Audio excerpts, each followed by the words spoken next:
Welcome to the Tech Egg. Don't get scrambled. Enjoy the video. Park on level ground, set the parking brake, and disconnect the negative battery terminal to prevent electrical shorts.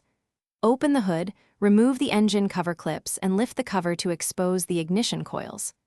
Gather a 16 mm spark plug socket, 6-inch extension, 10 mm socket, ratchet, torque wrench, and compressed air so everything is at hand. Work on a cool engine and clean each spark plug tube with compressed air before removal to keep debris out of the combustion chamber.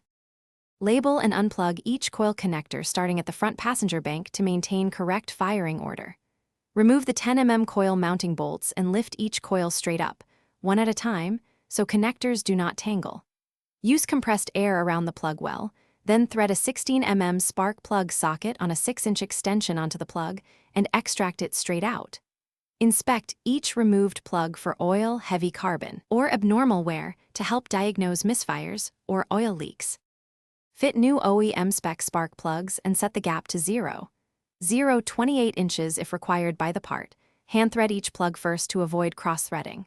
Use a torque wrench and tighten each spark plug to 23 Nm, 17 FTLB for proper sealing and electrode life.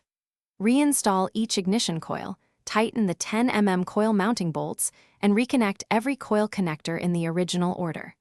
Reattach the engine cover, reconnect the negative battery terminal, then start the engine to confirm smooth idle and no misfire codes.